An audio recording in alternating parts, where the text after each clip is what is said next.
Assalamualaikum warahmatullahi wabarakatuh. Alhamdulillahirabbil alamin wa bihi nasta'inu ala umurid dunya waddin. Assalatu wassalamu ala asrafil anbiya'i wal mursalin wa ala alihi wa ashabi ajma'in. Amma ba'du.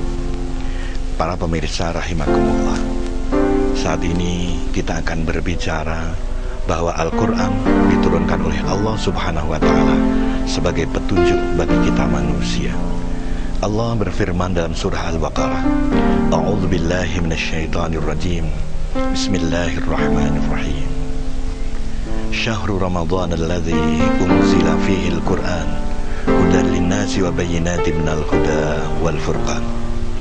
Di bulan Ramadan diturunkan oleh Allah Al-Quran sebagai petunjuk bagi manusia, petunjuk di atas petunjuk, dan dia juga sebagai pembeda. Para pemirsa rahimakumullah, fungsi Al-Quran yang paling utama adalah untuk memberikan arah kehidupan bagi manusia. Kita manusia ini tanpa adanya petunjuk yang jelas, ketika akan menuju dari satu tempat ke tempat yang lain, tentulah kita akan merasa kebingungan. Katakanlah kita mempunyai keinginan untuk menuju pada suatu tempat, maka dengan adanya petunjuk yang berupa peta barangkali, maka tujuan kita ke tempat tersebut akan lebih mudah dan lebih cepat. Inilah sesungguhnya bagaimana Al-Quran diturunkan oleh Allah untuk memberikan petunjuk dan arahan ini bagi kita manusia. Maka ketika para sahabat bertanya kepada Sayyidati Aisyah, bagaimana sesungguhnya pola hidup, perilaku Nabi Muhammad sallallahu alaihi wasallam, maka Sayyidah Aisyah menjawab, Inna khulqahul Quran. Sesungguhnya pola hidup, akhlak, perilaku, budi pekerti Nabi itu adalah Al-Quran. Maka ketika kita mereferensikan hidup kita dalam Al-Quran, insya Allah itulah kehidupan yang penuh dengan petunjuk. Di mana kehidupan yang penuh petunjuk ini tentu kehidupan yang penuh dengan kedamaian, penuh dengan kebahagiaan, penuh dengan kesejahteraan. Bahkan dikatakan oleh seorang ulama, sesungguhnya ni'mal aish tahta dhilalil Quran. Hidup yang paling nikmat adalah hidup di bawah kandungan Al-Quran. Maka fungsi Al-Quran ini betul-betul, selain Al-Quran turun pada bulan Ramadan, bulan yang penuh berkah dan maghfirah ini, maka ada keistimewaan di dalamnya. Ada peristiwa nuzulul Quran, malam diturunkannya Al-Quran, yang menjadi petunjuk bagi kita manusia dan semesta alam. Kandungan dalam Al-Quran ini menjamin bahwa tujuan hidup kita ini akan sampai, tujuan hidup kita ini akan tepat sasaran. Bahkan ketika kita dalam perjalanan menuju tujuan hidup itu sendiri, kita menjadi orang yang terhormat. Oleh sebab itulah, para pemirsa rahimakumullah, marilah kita jadikan Al-Quran ini sebagai pedoman hidup, bukan hanya sebagai bacaan. Marilah kita jadikan Al-Quran ini sebagai referensi hidup kita.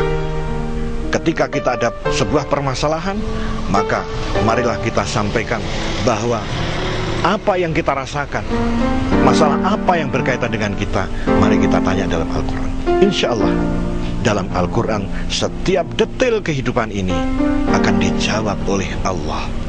Maka dengan menjadikan Al-Quran sebagai way of life, pola hidup, gaya hidup, maka jaminan kebahagiaan itu ada. Ketika kita menjadikan Al-Quran sebagai referensi hidup, maka jaminan kebahagiaan itu akan ada. Pada bulan Ramadan ini Allah menurunkan nikmat yang luar biasa, di mana nahnu nazzalna dzikra wa inna lahu lahafidz. Allah menurunkan Al-Quran ini, Allah pula yang menjaga sterilitas, keabsahan, keaslian, orisinilitas Al-Quran. Oleh sebab itu, dengan berpedoman pada Al-Quranul Karim, kita menjadikannya sebagai petunjuk hidup. Ketika kita berjalan pada petunjuk ini, maka tujuan yang akan kita tuju insya Allah akan tercapai dengan mudah. Maka hidup manusia yang penuh aral, rintangan, permasalahan, Bahkan tidak sedikit manusia yang merasa putus asa dalam hidup. Sesungguhnya referensinya adalah Al-Quran.